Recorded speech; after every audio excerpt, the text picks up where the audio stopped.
السلام علیکم ورحمۃ اللہ وبرکاتہ۔ الحمد للہ الحنان المنان الذي خلق الانسان وعلمه البیان والصلاة والسلام على رسوله سید الانس والجان وعلى آلہ واصحابہ ذوی الخیر والاحسان، اما بعد فاعوذ باللہ من الشیطان الرجیم، بسم اللہ الرحمن الرحیم۔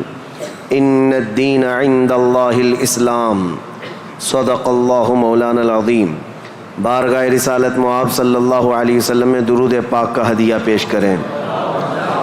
اللہم صلی علی سیدنا و مولانا محمد معدن الجود والکرم وآلہ واصحابہ الکرام وابنہ الکریم وبارک وسلم صلاۃ دائمۃ سرمدا ابدا۔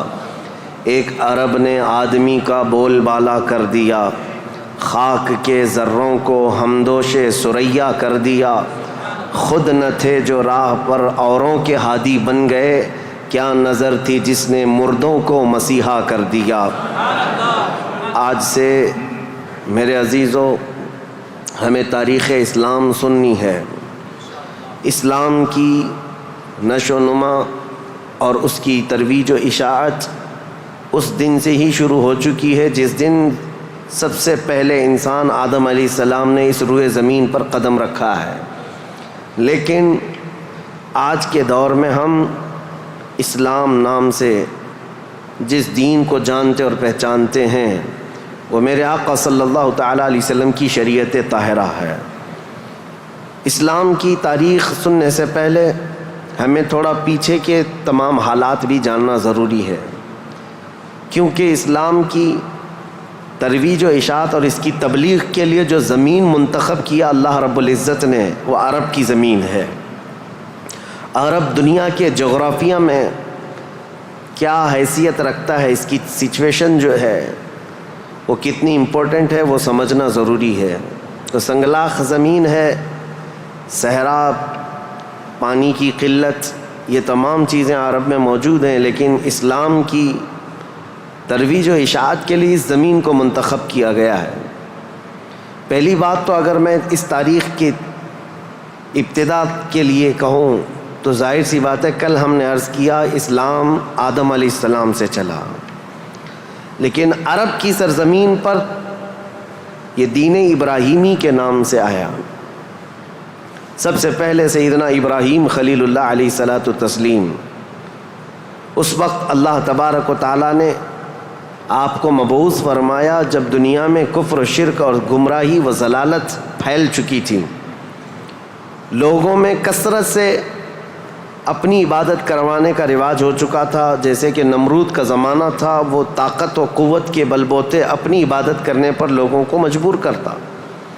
اس دور میں سیدنا ابراہیم علیہ السلام تشریف لائے عراق بابل کے شہر میں، عراق کا ایک شہر بابل میں، اور وہاں سے آپ نے نور ہدایت کو منور کیا، ایک خدائے واحد کی عبادت کی طرف لوگوں کو بلایا۔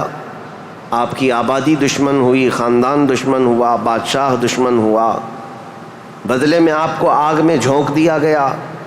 آپ وہاں سے نکل کر مصر چلے گئے۔ مصر کی سرزمین کو آپ نے اپنا جائے قیام بنایا، وہیں پر رہنے لگے۔ آپ کی شادی حضرت سارہ سے ہوئی، اولاد نہیں تھی برسوں تک۔ پھر حضرت ابراہیم علیہ الصلاۃ والتسلیم کی مخالفت میں بہت سارے لوگ تھے، حکمران تھے، بادشاہ تھے۔ ایک وقت ایسا آیا کہ مصر کا ایک بادشاہ جو آپ کی مخالفت میں بہت زیادہ آگے تھا، لیکن اللہ تعالیٰ نے اس کے سینے کو نور ہدایت سے روشن کیا، پھر وہ آپ کی عزت و تکریم کیا۔ پھر اس بادشاہ نے اپنی بیٹی ہاجرہ کو ابراہیم علیہ السلام کے ساتھ بیاہ کر دیا۔ شروع سے میں تاریخ میں چل رہا ہوں، سب کو ذہن حاضر رکھنا ضروری ہے کہ حضرت ابراہیم علیہ السلام کو حضرت ہاجرہ دوسرے نکاح میں آئیں، یہ بادشاہ کی بیٹی تھیں، اور ہوا یہ کہ دو بیویاں ایک گھر میں رہیں، معاملات الگ ہو جاتے ہیں۔ تو جب معاملات بدلنے لگ گئے تو حضرت ہاجرہ کہ گھر میں ایک بیٹا پیدا ہوا جو حضرت اسماعیل علیہ السلام ہے. تو حضرت ابراہیم علیہ السلام کو حکم الہی ہوا کہ اس ماں اور بیٹے کو الگ رکھا جائے اور پہلی بیوی کو الگ رکھا جائے. تو ابراہیم علیہ السلام حضرت سارہ کو مصر میں ہی چھوڑ دیے اور حضرت ہاجرہ اور حضرت اسماعیل علیہ السلام کو لے کر عرب کی سرزمین میں داخل ہوئے. یہاں سے عرب کی تاریخ شروع ہوتی ہے. عرب کی سرزمین کو آباد کرنے والے پہلے انسان ابراہیم علیہ السلام ہیں. عرب میں بھی ساری زمین کا انتخاب نہیں، عرب کا جو مرکزی علاقہ تھا وہ مکہ مکرمہ تھا. مکہ مکرمہ اور خانہ کعبہ جو آج جہاں پر ہے وہ دنیا کے مرکز میں واقع ہے، سینٹر میں واقع ہے. ابراہیم علیہ السلام وہاں تشریف لائے. اس وقت کوئی آبادی نہیں تھی، کسی کا گھر نہیں تھا، کوئی مکان نہیں. خانہ کعبہ پرانی شکل میں جو فرشتوں کا بنایا ہوا، آدم علیہ السلام کا بنایا ہوا، نوح علیہ السلام کا بنایا ہوا مٹی کی شکل میں موجود تھا. ابراہیم علیہ السلام وہاں پر اپنی بیوی اور اپنے بیٹے کو ایک چھوٹا سا گھر بنا کر دے دیتے ہیں، بغیر چھت کا مکان تھا. پھر اس کے بعد وہ وہاں سے چلے گئے، پھر دوبارہ آتے رہے جاتے رہے. اسماعیل علیہ السلام کی عمر جب سن بلوغت کو پہنچی تو ابراہیم علیہ السلام کو حکم ہوا کہ اس خانہ کعبہ کی تعمیر کی جائے.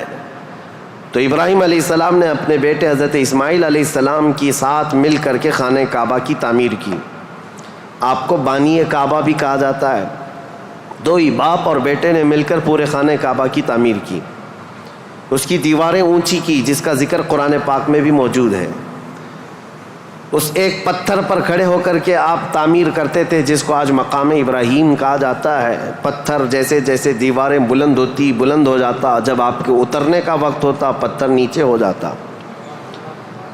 جب تعمیر مکمل ہو گئی خانہ کعبہ کی تو پھر ابراہیم علیہ السلام نے دعا کی کہ اللہ اس آبادی کو ہری بھری کر دے، شاد و آباد کر دے، اور یہاں رہنے والوں کو ہر قسم کے پھل اور میوہ جات سے تو ان کو رزق عطا فرما. آپ کی دعا قبول ہوئی.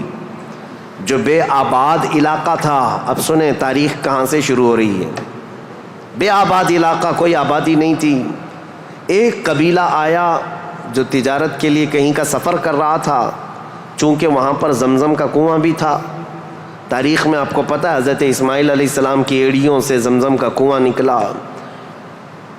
اور وہ پانی کا سوتا چشمہ ایسا تھا کہ کنٹینیو جاری، بلکہ آج تک جاری ہے. تو ایک قبیلہ وہاں سے سفر کر رہا تھا جس کو قبیلہ بنو جرہم کہا جاتا ہے.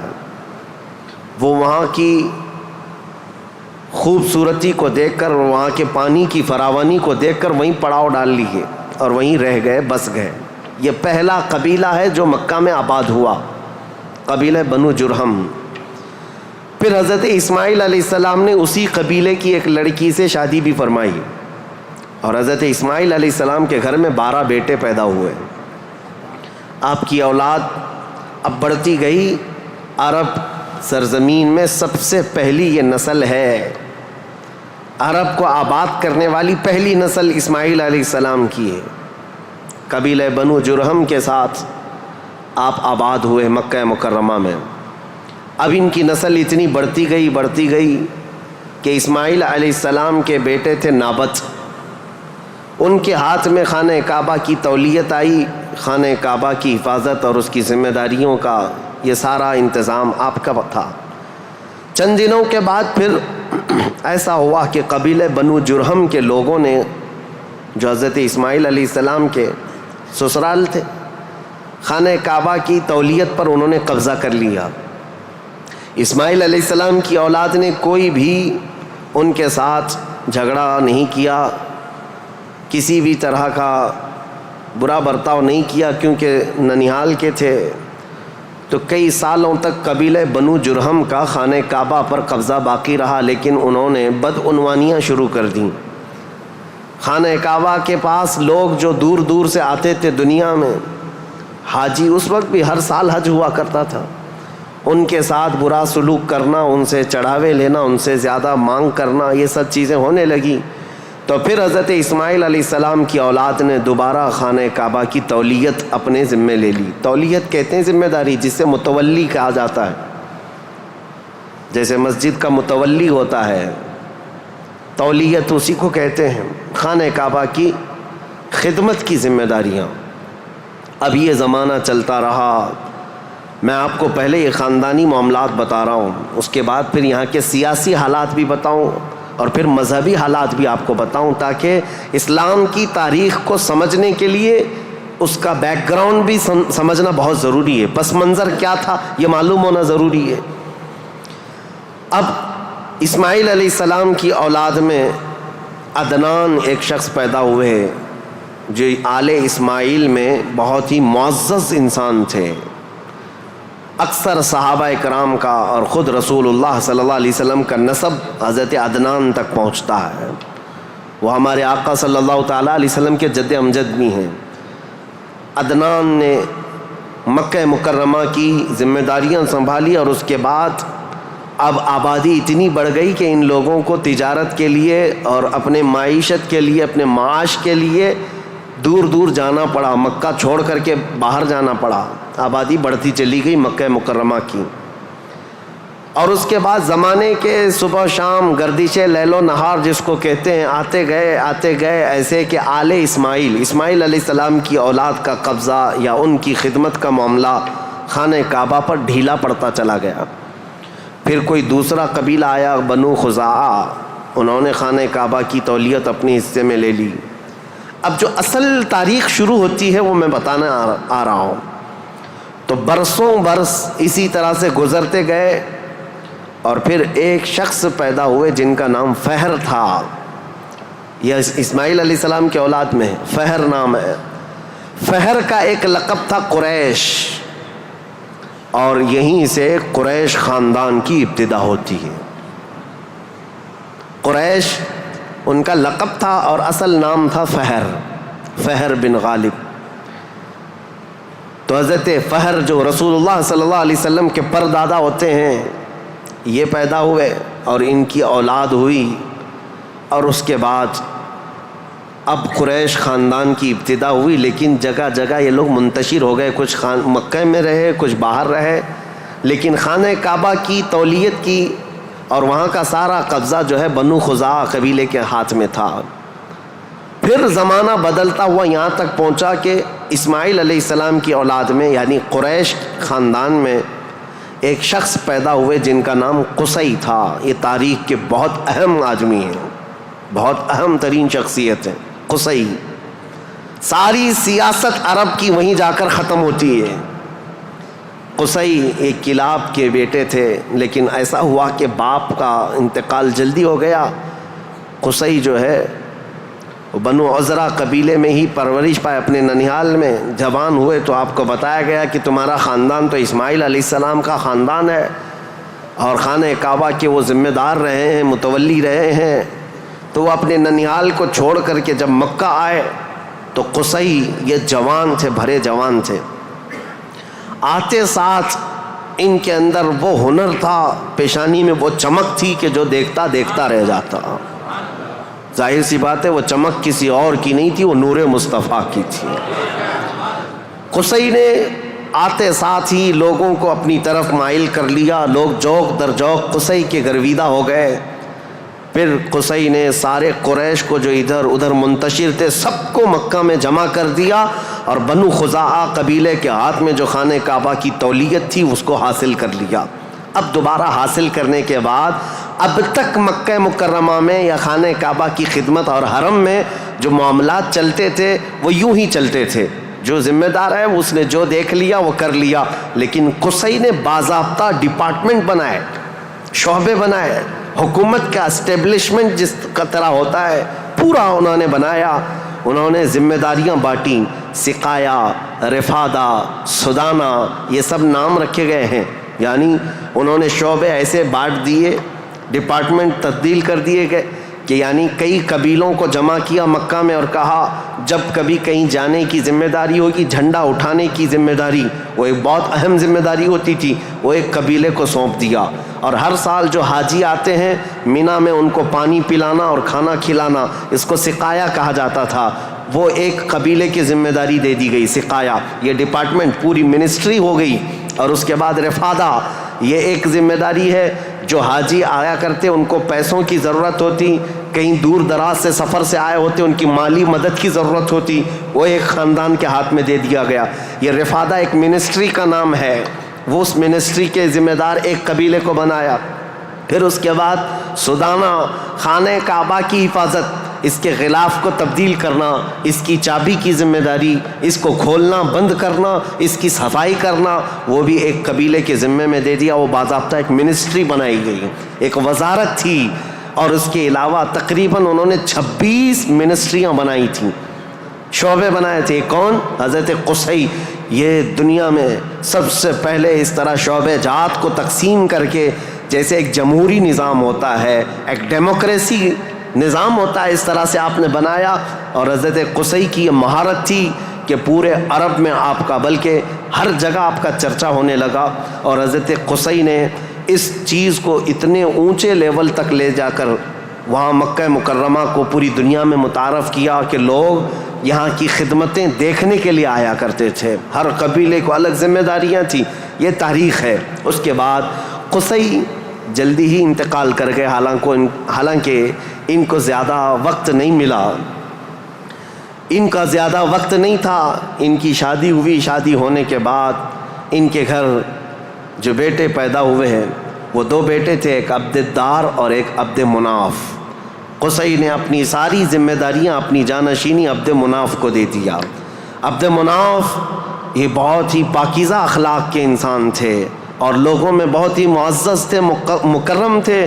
عبد مناف کے ذمے میں جو کام آئے تھے وہ جس طرح ان کے باپ قصی نے بانٹے تھے۔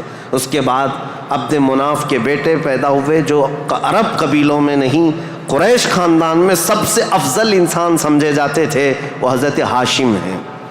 ہاشم، ان کا لقب ہاشم اس لیے تھا کہ یہ اتنے فیاض تھے، اتنے سخی تھے کہ اپنا مال کا اکثر حصہ پورا حاجیوں کو کھلانے میں تقسیم کرتے تھے۔ ایک بار عرب میں قحط پڑ گیا تھا، لوگ بھوکے تھے اور لوگوں کے پاس مال و دولت کی کمی بہت زیادہ آ گئی، تو حضرت ہاشم نے سال بھر روٹیوں کے ٹکڑے کر کے ان کو شوربے میں ڈبو کر لوگوں کو پیٹ بھر کر کھلاتے تھے، اس لیے آپ کا لقب ہاشم ہوا۔ ہاشم اس ذمہ داری کو اس طرح سے سنبھالتے ہیں کہ خانہ کعبہ کی تولیت وغیرہ عبد الدار کے پاس تھی۔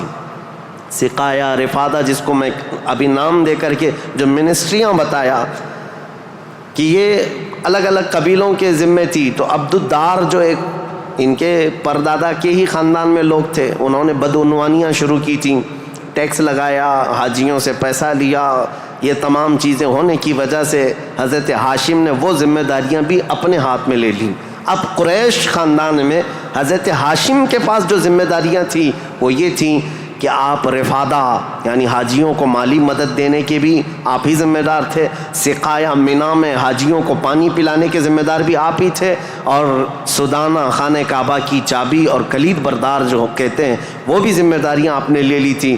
اتنا ہی نہیں، ندوہ ایک وہاں کی ایسی بیٹھک کا نام ہے جو عدالت بھی ہے، پارلیمنٹ بھی ہے، مشورے کی جگہ ہے، جہاں سب کے فیصلے کیے جاتے تھے، وہ بھی حضرت ہاشم کے ذمے میں تھی۔ حضرت ہاشم، ان کا بھی معاملہ ایسا ہوا کہ انہوں نے شادی فرمائی اور ان کے ہاں ایک ہی بیٹا پیدا ہوا جن کا نام شیبہ تھا۔ حضرت ہاشم کے گھر ایک بیٹا پیدا ہوا شیبہ، اور اس کے بعد حضرت ہاشم کا انتقال ہو گیا۔ شیبہ بچپن میں ہی اپنے باپ سے محروم ہوئے، اور ان کے چچا تھے مطلب، جن کا نام تھا، ہاشم کے بھائی، سگے بھائی تھے۔ مطلب نے یہ شیبہ کو گود لے لیا اور پرورش کی، اور اتنی اچھی پرورش کی کہ لوگ جو ہے شیبہ کو ان کے اصلی نام کی بجائے مطلب کا غلام یا مطلب کا بیٹا کہتے ہوئے عبد المطلب ہی کہنے لگ گئے۔ یہ عبد المطلب میرے آقا صلی اللہ تعالیٰ علیہ وسلم کے سگے دادا ہیں، عبد المطلب، ان کا اصل نام شیبہ ہے۔ اب یہ خانہ کعبہ کی تولیت کی ذمہ داری سب سے لمبے عرصے تک سنبھالنے والے یہی ہیں، کافی لمبا ٹائم ان کو ملا۔ عبد المطلب کے زمانے میں ہی وہ اصحاب فیل کا واقعہ پیش آیا، جو ابرہہ بادشاہ خانہ کعبہ کو ڈھانے آیا تھا، یہ حضرت عبد المطلب کے زمانے میں پیش آیا۔ حضرت عبد المطلب کے بھی تقریباً کافی اولاد ہوئیں، بیٹے ہوئے 12 کے قریب ان کی بھی اولاد ہوئیں. آپ نے ایک منت مانی تھی کہ اگر میں اپنے سارے بچوں کو جوانی کے حالت میں دیکھ لوں تو ان میں سے ایک بیٹا اللہ کی راہ میں قربان کر دوں گا. جب سارے بچے آپ کے جوان ہو گئے تو حضرت عبد المطلب خانہ کعبہ کے پاس گئے اور اس کے بعد آپ نے قرعہ اندازی کی اپنے بیٹوں کے نام نکال کر کے کہ کس بیٹے کا نام نکلے گا جس کو قربان کیا جائے. تو آپ نے جب قرعہ اندازی کی تو آپ کے چھوٹے بیٹے حضرت عبداللہ کا نام نکلا. قربانی کے لیے حضرت عبداللہ کا نام نکلا. حضرت عبد المطلب کے وہ سب سے زیادہ محبوب تھے، نور نظر تھے.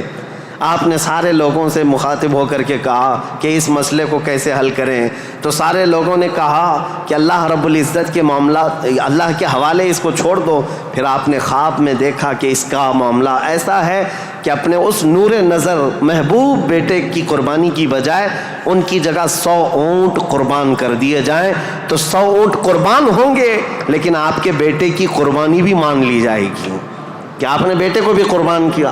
آپ نے حضرت عبداللہ کی جگہ پر 100 اونٹ قربان کیے. اسی لیے تو میرے آقا صلی اللہ علیہ وسلم نے ایک حدیث میں فرمایا ہے انا ابن الذبیحین، اے لوگوں میں 2 ذبیحوں کا بیٹا ہوں.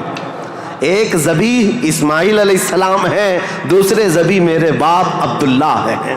یہ رسول اللہ صلی اللہ علیہ وسلم نے فرمایا کہ اب یہ حضرت شیبہ عبد المطلب، حضرت عبد المطلب جو خانہ کعبہ کی تولیت کو سنبھالتے رہے، یہ تاریخ یہاں تک آئی. آل اسماعیل ہیں، یہ اسماعیل علیہ السلام کی اولاد. تاریخ کو میں نے شروع کیا تھا حضرت ابراہیم علیہ السلام سے. پھر اب حضرت عبد المطلب رضی اللہ تعالیٰ عنہ خانہ کعبہ کی تولیت سنبھالتے رہے اور اس کے بعد اپنے سارے بیٹوں کی شادیاں کیں. ان میں اپنے چھوٹے بیٹے حضرت عبداللہ کی شادی آپ نے کہ ایک قبیلہ جو مدینہ طیبہ میں آباد تھا وہب بن عبد مناف کا، ان کی بیٹی حضرت آمنہ سے کی، جو سب سے معزز قبیلے کی خاتون تھیں، پاکیزہ تھیں، طیبہ تھیں، طاہرہ تھیں. رسول پاک صلی اللہ تعالیٰ علیہ وسلم کے والد ماجد عبداللہ نے حضرت آمنہ سے شادی کی. یہ شادی بھی بڑی مشہور شادی ہوئی کیونکہ حضرت عبداللہ کو کئی عورتیں دیکھتی تھیں اور شادی کی خواہش رکھتی تھیں. مکہ میں کئی لوگوں نے پیغامات دیے تھے اور اس کے بعد جب حضرت آمنہ سے انہوں نے شادی کی تو ایک خاتون ہے جو حضرت عبداللہ کی شادی کے لیے بہت کوشش میں لگی تھی. انہوں نے حضرت عبداللہ کو دیکھا اور اس کے بعد کہا شادی کے بعد تمہاری پیشانی پر کوئی چیز چمکتی تھی وہ اب نظر نہیں آتی ہے، پہلے میں دیکھا کرتی تھی جس پر میں گرویدہ تھی میرے عزیز، تو وہ چمک اور وہ نور کوئی اور نہیں میرے مصطفیٰ کا نور نبوت تھا جو آدم علیہ السلام سے چلتا ہوا آیا ہے اور ان کے باپ حضرت عبداللہ تک آیا. پھر حضرت عبداللہ حضرت آمنہ سے نکاح کر کے رہ رہے تھے اور تجارت کی غرض سے آپ حضرت عبداللہ ملک شام کی طرف جا رہے تھے. درمیان میں جو یثرب علاقہ تھا آج کا وہ مدینۃ المنورہ ہے، وہاں حضرت عبداللہ کو کچھ بیماریاں ایسی لگ گئیں کیونکہ یثرب جو علاقہ ہے اس کو پہلے بیماریوں کا گڑھ کہا جاتا تھا، وہاں جو جاتا بیمار ہو جاتا تھا. اس وقت انہوں نے وہاں کا سفر کیا تھا اور بیماریاں لگ گئی اور آنے سے پہلے آپ کا انتقال ہو گیا. عبداللہ کا انتقال ہو گیا حضرت عبداللہ کا. اور پھر چند ماہ گزرے تھے، 6 مہینے کے بعد پورے عالم میں جو ایک عجیب کیفیت طاری تھی. عرب کی یہ تاریخ میں آپ کو بتا رہا ہوں کہ یہاں پر اب حالات کیا تھے. حضرت آمنہ کے گھر رسول پاک صلی اللہ تعالیٰ علیہ وسلم حمل سے ہیں، لیکن اس سے پہلے میں اب پس منظر بتاتا ہوں، بیک گراؤنڈ بتاتا ہوں دنیا میں کیا چل رہا تھا اس وقت، حالات کیسے تھے. اس کو میں ڈیوائیڈ کر کے اگر بتاؤں سیاسی حالات اور مذہبی حالات. سیاسی حالات میں یعنی پالیٹکس کے اعتبار سے دیکھا جائے تو حکومت اور تسلط قبضہ زیادہ کس کا تھا؟ اس دور میں سب سے بڑی 2 حکومتیں تھیں، ایک پرشین امپائر اور ایک رومن امپائر. روم کی حکومت اور فارس کی حکومت، ان دونوں کا بہت بڑا اثر و رسوخ تھا. پوری دنیا کی بات کر رہا ہوں، یہ سپر پاور طاقتیں تھیں. عرب میں بعض لوگ پرشین امپائر کے انڈر میں کام کرتے تھے، بعض لوگ رومن امپائر کے انڈر میں کام کرتے تھے. مذہب کے اعتبار سے ہم بعد میں بات کرتے ہیں. اب یہ حالات تھے کہ حکومت اور تسلط، قبضہ، سیاسی اثر و رسوخ سب سے زیادہ یہ 2 حکومتوں کا تھا جس کی وجہ سے آئے دن نئی نئی جنگیں ہوتی تھیں. رومن ایمپائر یہ چاہتی تھی کہ دنیا پورا قبضہ کر لیں، پرشین ایمپائر یہ چاہتے تھے کہ پوری دنیا ہم قبضہ کر لیں. اس آڑ میں دو سپر پاور کے ٹکراؤ میں پوری دنیا میں جنگیں روز روز چلتی رہتی تھیں. یہ حالات تھے سیاسی. عرب لوگوں کی خود کی کوئی حکومت نہیں تھی، ان کی خود کی کوئی حکومت نہیں تھی، لیکن وہی مکہ مکرمہ سے جو ان کے خاندانی حالات کی سرداری چلتی تھی بس. لیکن دنیاوی حکومت کے اعتبار سے یہ لوگ پرشین ایمپائر کے انڈر میں کام کرتے تھے یا پھر رومن ایمپائر کے انڈر میں کام کرتے تھے. یہ دو طرح کی حکومتیں چل رہی تھیں. اب مذہبی حالات کے اعتبار سے دیکھا جائے تو میں 4 حصوں میں تقسیم کرتا ہوں پوری دنیا کو. 4 حصوں میں فارس، جس کو آج پرشیا کہیں آپ، ایران جو آج کے دور کا ہے، اس کی سرحدیں اور بھی بڑی تھیں، بلند تھیں. پرشیا یا جس کو اس وقت پرشین ایمپائر کہا جاتا ہے. مذہبی حالات کیا تھے ان کے؟ مذہبی حالات اتنے خطرناک تھے کہ ان کے ہاں شروع سے کبھی ایک خدا کا تصور آیا ہی نہیں. یہ شرک میں ہی مبتلا رہی قوم ہے. ہمیشہ بتوں کی، ہمیشہ آگ کی پرستش کرنے میں سب سے زیادہ مشہور قوم ہے یہ پرشیا کے لوگ، یعنی فارس کے لوگ. آگ کی پوجا میں ان کا کوئی نام ثانی نہیں تھا. 1000 سال تک ایک آگ کو بجھنے نہیں دیتے تھے لوگ. اس طرح کئی بت کدے تھے، کئی آتش کدے تھے. یہ فارس کے علاقے میں یہ حالات تھے کہ ایک خدا کا تو تصور ہی نہیں تھا، اور غلبہ ایسا تھا کہ جو حاکم ہوتا تھا اس کی عبادت کی جاتی تھی، جو مال والا ہے اس کے سامنے سجدے ہوتے تھے، جس کی طاقت ہے اس کے سامنے جھک جائے. یہ حالات پرشیا کے تھے. اور روما کے حالات کیا تھے؟ جو رومن ایمپائر ہے روم، یہاں پر عیسائی زیادہ طور پر آباد، اس زمانے میں بھی تھے، پہلے سے بھی، کیونکہ عیسیٰ علیہ السلام کے بعد ان کے حواریوں کے ذریعے سے جو دین پھیلا وہ روما میں زیادہ تھا، جو آج کا اٹلی ہے، یونان ہے اور جورجیا وغیرہ کے علاقے آج یہ سب رومن ایمپائر کے انڈر میں تھے، اور یہاں عیسائی زیادہ تھے. لیکن ایسے عیسائی کہ اصل عیسائی دین کو انہوں نے مسخ کر دیا تھا، ختم کر دیا تھا. جو دین الہی تھا، اللہ کا دین تھا، عیسیٰ علیہ السلام جو لائے تھے، اس کو انہوں نے اتنا خلط ملط کر دیا تھا کہ عیسیٰ علیہ السلام کے جگہ جگہ مجسمے، اسٹیچو بنائے ہوئے تھے. مریم علیہ السلام، سیدہ مریم رضی اللہ تعالیٰ عنہا کو انہوں نے ساتھ میں پوجنا شروع کر دیا. تثلیث کا عقیدہ، ٹرائنیٹی جس کو یہ کہتے ہیں، 3 خداؤں کا تصور ان کے گھر میں رواج پا گیا تھا. پورے روما میں یہی تھا. ایک خدا کی عبادت یہاں بھی ختم تھی. 2 بڑی طاقتوں کے انڈر میں شرک اور بت پرستی اور کفر بہت سر چڑھ کر بول رہا تھا. یہاں اللہ کو پہچاننے والے اور اللہ کی عبادت کرنے والے تقریباً ناپید ہو چکے تھے. عیسیٰ علیہ السلام کی جو آپ کا عروج ہوا آسمانوں پر، آپ کو اللہ تعالیٰ نے آسمانوں پر جو اٹھایا، وہ زمانہ بیت کر کے بھی 570 سال گزر رہے تھے. ان 570 سالوں میں کوئی نبی نہیں آیا. عیسیٰ علیہ السلام کے بعد سے لے کر 570 سال کا زمانہ، اس کو زمانہ فترت کہا جاتا ہے. زمانہ فترت 2 نبیوں کے بیچ کے زمانے کو کہتے ہیں. اس بیچ میں کوئی نبی نہیں آیا، جس کی وجہ سے حالات اتنے گمبھیر تھے. پرشیا کے حالات میں نے بتایا، جگہ جگہ آگ کی پوجا، آگ کی پوجا، آگ کو ہی طاقتور مانا جاتا. اور روما میں تھا، عیسائی تو تھے لیکن ایسے کہ ٹرائنیٹی کا عقیدہ، مریم بھی خدا ہیں، عیسیٰ بھی خدا ہیں اور وہ بھی خدا ہے. 3 خداؤں کی عبادت. اور اس کے علاوہ راہبوں کا، پادریوں کا حال تو یہ تھا، اللہ کی پناہ، وہاں کے جو عبادت خانے تھے، جو چرچ تھے، جو کلیسا تھے، وہ عبادت کے نہیں تھے، وہ عیاشیوں کے اڈے تھے. کوئی عورت جاتی تو ان کے ہاتھ میں بچ کے باہر نہیں آتی، اس کے ساتھ وہ منہ کالا کر لیتے. یہ جو بڑے بڑے راہب تھے ان کا حال یہ تھا. اور وہ سیاست میں بھی اس طرح ملوث تھے کہ جب تک کنیسہ میں یعنی چرچ میں کوئی شخص مال نہ لا کر کے دے، اس کے لیے بد دعائیں کرتے تھے، اس کی تباہی کا انتظام کرتے، بلکہ فوج کی سرکشی کے ساتھ ایسے لوگوں کو مار کر ختم بھی کر دیتے تھے. اور اس کو کہتے تھے کہ یہ جس کو جس طرح آج ہم یہاں پر دیکھ رہے ہیں دھرم دروہی ہے، دین چھوڑا ہوا آدمی ہے. یہ عیسائیوں کا تسلط ایسا تھا، ان کا قبضہ ایسا تھا، پادریوں کا عیاشی کے اڈے بنا دیے گئے تھے. جتنے وہ عبادت خانے تھے، جتنے عبادت خانے تھے وہ عیاشیوں کے اڈے بنے ہوئے تھے. اور ان کے ہاں یہ سب چیزیں عام. جو اخلاق دینے آئے تھے، جو اچھا مزاج دینے آئے تھے، وہی ان کے علماء، ان کے راہب پورے ایسے تسلط کے ساتھ گندگیاں پھیلا چکے تھے. یہ روما کے حالات تھے, پرشیا کے حالات وہ تھے.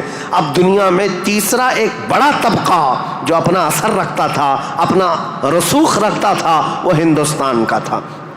ہندوستان جس کو ہم اکھنڈ بھارت کہیں, یہ ہندوستان, اس کی سیمائیں, اس کی سرحدیں اتنی نہیں تھی جو آج کشمیر سے کنیا کماری تک یا گجرات سے لے کر کے بنگال کی کھاڑیوں تک ہے, بلکہ اس کی سیمائیں ایران کی سرحدوں تک پہنچتی تھی. افغان, پاکستان, بنگلہ دیش, نیپال جو آج ایک الگ الگ ریاستوں میں, الگ الگ ملکوں میں تبدیل ہیں, یہ سب ہندوستان کے علاقے ہوا کرتے تھے.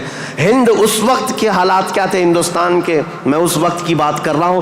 عیسیٰ علیہ السلام کے عروج آسمانی کے 570 سال کے بعد ہندوستان کے حالات بڑے دیگرگوں تھے, کیونکہ یہاں پر بھی شروع سے بت پرستی بہت زیادہ تھی. بلکہ تاریخ نگاروں نے لکھا ہے اس وقت ہندوستان کی آبادی اگر 1 کروڑ تھی تو یہاں کے خدا جو بنائے گئے تھے وہ 2 کروڑ تھے. یعنی انسانوں کی آبادی سے بڑھ کر کے خدا تراشے گئے تھے. ہر قبیلے کا نہیں, ہر خاندان کا نہیں, بلکہ ہر انسان کا 2 خدا, 3 خدا, 4 خدا, جس کی جیسی حیثیت ویسے خدا بنائے ہوئے تھے. اور یہاں پر اخلاقی حالات اگر دیکھے جائیں تو وہ بھی اس طرح کہ جیسے کل بھی میں نے بتایا تھا, کاسٹزم میں یہ لوگ ایسے ملوث تھے کہ برہمن الگ, شودر الگ, دلت الگ, چھتریہ الگ, یہ سب چیزوں کو کاسٹ میں بدل کر کے, ایسے کہ کسی دلت کو ایک مقدس کتاب چھونے کی بھی اجازت نہیں ہوتی, برہمن سے مصافحہ کرنے کی بھی اجازت نہیں ہوتی. اگر کسی دلت نے برہمن کی لڑکی کو چھو بھی لیا تو اس کا ہاتھ کاٹ دیا جاتا, اور اگر گیتا کے شلوک سن لیتا تو اس کے کان میں کھولتا ہوا تیل ڈال دیا جاتا تھا. یہ سب حالات یہاں کے تھے. یعنی اخلاقی پستی, اخلاقی گراوٹ یہاں پر بھی تھی. روما کے حالات بھی اچھے نہیں تھے, پرشیا کے حالات بھی اچھے نہیں تھے, ہندوستان کے حالات بھی. اور عورتوں کے لیے تو یہ اس قدر سخت تھے, اللہ اکبر. یہاں کسی عورت کا شوہر مر جاتا تو عورتیں ساتھ میں اپنے شوہر کی چتا کے ساتھ آگ لگا لیتی, جس کو ستی کہا جاتا تھا. ستی ایک رسم ہے, تاریخ میں آج بھی موجود ہے. بیوہ عورت کو جینے کا حق نہیں تھا. بیوہ عورت اپنے شوہر کی آگ کے ساتھ خود بھی جل جاتی تھی, وہ چاہے جوان ہو, چاہے 2 مہینے کی دلہن کیوں نہ ہو, اسے جلا دیا جاتا. چند سالوں کے بعد پھر جلانے کا رواج ختم ہوا, پھر بیوہ عورت کو جنگلوں میں بھیج دیا جاتا کہ وہ وہاں رہے, وہیں آباد رہے. اس کا گھر میں آنا اب شگن, آج تک یہ بری روایت موجود ہے. جاہلوں کے آج بھی پائی جاتی ہے, غیر مسلموں کے ہاں کہ اگر کوئی بیوہ عورت اچھے تقریبات میں شامل نہیں ہو سکتی, اچھے فنکشنز میں نہیں آ سکتی, کھانے پکانے کے وقت نہ آ جائے, یہ اب شگن ہو جائے. عورت اگر حیض اور نفاس کے عالم میں ہو تو اس وقت تو اس کے ساتھ جانوروں سے بدتر سلوک ہوتا. اس کا گلاس الگ, اس کا برتن الگ, اس کا کھان پان الگ, بلکہ جانوروں کا جس طرح سے الگ رکھا جاتا تھا عورت کا بھی الگ رکھا جاتا تھا. عورت کو پستی کی طرف دھکیل دیا گیا تھا. یہ تاریخ یہاں کی تھی, ہند کی. 3 بڑے طبقے دنیا کے میں بتا رہا ہوں, ایک روما میں, ایک پرشیا میں, ایک ہندوستان میں. اخلاقی پستی اس قدر تھی, کفر و شرک غالب تھا, اور اس کے علاوہ اب چوتھی ایک قوم بچتی ہے. ان سب کے بیچ میں اگر کوئی تھوڑی بہت شدھ بدھ رکھتی تھی, کوئی تھوڑا بہت اچھا مزاج رکھتے تھے, تو اس زمانے میں عزت تھی, تو وہ بنی اسرائیل کی تھی جو یہودی تھے, بنی اسرائیل. لیکن ان کے حالات ایسے تھے کہ غرور اور گھمنڈ ان کو اتنا تھا کہ وہ یہ کہتے تھے کہ پوری روئے زمین پر سب سے افضل لوگ ہم ہیں, اللہ کے محبوب ہم ہیں, اللہ کے بیٹے ہم ہیں, ہم کو اللہ کبھی عذاب نہیں دے گا, کبھی اللہ ہم کو آگ نہیں دکھائے گا.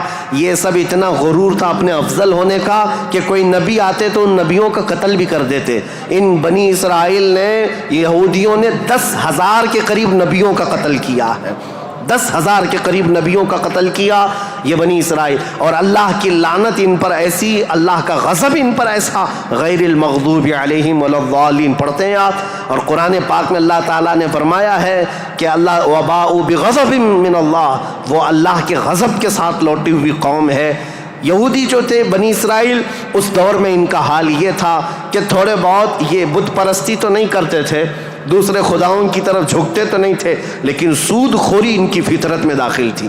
سود اتنا کھاتے تھے کہ کسی بھی غریب کی زندگی تباہ و برباد کر دیتے. سود کا نظام سب سے زیادہ یہ یہودیوں کی طرف سے، اور آج بھی پوری دنیا کو کریڈٹ کے پلیٹ فارم پر لا کر کھڑا کرنے والی قوم کوئی اور نہیں، یہ اسرائیلی ہیں، یہ یہودی ہیں. پوری دنیا کو کریڈٹ بانٹ کر کے، ان کو قرضہ دے کر کے، ادھار دے کر کے اس پر نفع لینا، اس پر انٹرسٹ کمانا، یہ یہودی فطرت میں داخل تھا. اور یہ سود کی لعنت ان کے ساتھ آج سے نہیں پہلے سے ہے. اس کو حلال سمجھ کر کے کھاتے ہیں، اس کو ترہ امتیاز سمجھتے ہیں، اور یہ سمجھتے ہیں یہ ہماری عقل مندی ہے، ہماری دانائی ہے کہ ہم پوری دنیا کا مال اپنی طرف کھینچ لیتے ہیں. اس کو وہ اپنی عقل مندی سمجھتے ہیں، جبکہ اللہ کا غضب ہے ان کے ساتھ. یہ چوتھی قوم تھی جو برائیوں میں ملوث تھی، سود خوری میں ملوث تھی، نبیوں کا قتل، بلکہ کتابوں کو یوں پھینک دیتے، اگر ان کے مزاج کے مطابق کوئی مسئلہ نہیں ملتا تو پھینک دیتے اور کہتے یہ کتاب اللہ کی ہے نہیں. تورات کو نہیں مانتے، تلمود کو نہیں مانتے، جس کو آج اولڈ ٹیسٹمنٹ کہا جاتا ہے، یا بائبل کو نیو ٹیسٹمنٹ جو انجیل ہوا کرتی، ان کتابوں کو پھینک دیتے. ان کے مزاج کے مطابق اگر آیتیں ملتی تو ٹھیک ہے، نہیں تو پھینک دیتے. یہ چوتھی قوم تھی. اب دنیا کی یہ حالات تھے، دنیا میں یہ حالات جہاں جہاں دیکھیں عورتوں کا استحصال یا پھر زنا، شراب نوشی، یہ سب عروج پر تھے. روما میں، پرشیا میں، ہندوستان میں اور بنی اسرائیل یہودیوں کے درمیان. اب جو پانچویں قوم الگ بنتی ہے وہ عرب کی سرزمین پر تھی. عرب لوگ تھے، عرب جو آل اسماعیل ہیں، اسماعیل علیہ السلام کی اولاد. یہ آئے تھے اللہ تعالیٰ کے منتخب زمین پر، لیکن کثرت سے ان کے ہاں بھی برائیاں گھر کر گئی تھیں. یہ ایسے ہو گئے تھے کہ ان کے ہاں بتوں کی تراشنے کی عادت بڑھ گئی. انہوں نے اپنے ہاتھوں سے خدا بنا لیے تھے. خانہ کعبہ جو مرکز تھا وحدانیت کا، اس خانہ کعبہ کے اندر بھی انہوں نے بت رکھ دیے تھے. اور خانہ کعبہ کی چھت پر ایک بت ہوا کرتا تھا جس کا نام حبل تھا، ایک بت تھا جس کا نام عزا تھا. اس کی پوجا کرنا تو حج کے ارکان میں شامل کر دیا تھا، حج کے ارکان میں تھا عزا کی پوجا کرنا. یہ حبل وہاں پر تھا. لات ایک بت کا نام تھا، عزا تھا، منات تھا. یہ سب بتوں کے نام ہیں جو انہوں نے کوئی صفا مروہ پر رکھ دیے تھے، کچھ کو خانہ کعبہ کی چھت پر رکھا تھا، کچھ کو دروازے کے اندر رکھا تھا. طواف کرتے تھے ان بتوں کے سامنے آ کر کے، ننگے طواف کرتے تھے، بغیر کپڑے کے خانہ کعبہ کا طواف کرتے، ایک ہاتھ آگے اور ایک ہاتھ پیچھے رکھ کر کے. مرد ہو کہ عورتیں ہو، اس طرح سے وہ خانہ کعبہ کا طواف کرتے. یہ برائیاں ان کے ہاں بہت اخلاقی پستی میں گرتے چلے آئے.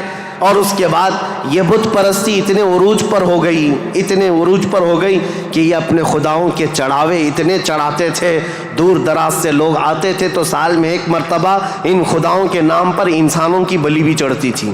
کوئی جوان منتخب کر لیا جاتا اور وہ خوشی سے تیار ہوتا، اپنی گردن اس کی رکھ دی جاتی، مینا کی وادی میں اس کو ذبح کر دیا جاتا، کاٹ کر کے اس کا خون بتوں کو لگا دیا جاتا. اور یہ کہتے کہ ہم مقرب ہو رہے ہیں، ہم مکرم ہو رہے ہیں، ہم عزت والے ہو رہے ہیں. یہ تمام چیزیں تھیں. اور اس کے علاوہ ان کے ہاں شراب بہت زیادہ عام تھی.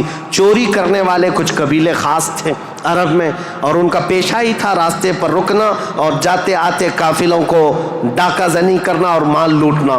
اور اس کے علاوہ عورتوں کے لیے ان کے ہاں بھی اچھے حالات نہیں تھے. عورتوں کو تو مشین سمجھتے تھے. شادی کا کوئی ایک سسٹم نہیں تھا. کوئی مرد چاہے تو 100 رکھ لے، کوئی 50 رکھ لے، کوئی 60 رکھ لے. نہ شادی کا کوئی سسٹم ہے، جتنی عورتیں چاہے وہ رکھ سکتا تھا. اور پھر اس کے علاوہ عورتوں کے ساتھ سارا سلوک تو تھا ہی، لیکن وہ ایسے بدبخت تھے کہ بیٹی کے پیدا ہونے پر ناک بھون سکیڑتے تھے. بلکہ کئی ایسے عرب قبیلے تھے جو بیٹی کے پیدا ہوتے ہی اس کی گردن مروڑ کر کے اس کو زندہ دفن کر دیتے تھے. یہ عرب کی سرزمین پر پائے جانے والی چیزیں. شراب کو 60 سال 70 سال پرانی شراب جمع کر کے پینے کو فخر محسوس کرتے. اور جوا ایسے کھیلتے تھے، ایسے کھیلتے، حرم کی سرزمین پر جوا کھیلتے. اور بازی میں کیا کیا لگاتے. بازی میں صرف پیسہ نہیں لگاتے، اپنی عورتیں بھی بازی میں ہار دیتے تھے. کوئی جوے میں کسی کی عورت جیت لیتا، کسی کی بیٹی جیت لیتا، کوئی کسی کی بہن جیت کر کے آتا. یہ قمار بازی، یہ جوا بازی اس قدر عام تھی. میں نے دنیا کے یہ سطحی حالات مختصر انداز میں آپ کے سامنے رکھے. سیاسی حالات میں اثر و رسوخ 2 طاقتوں کا تھا، پرشین امپائر اور رومن امپائر.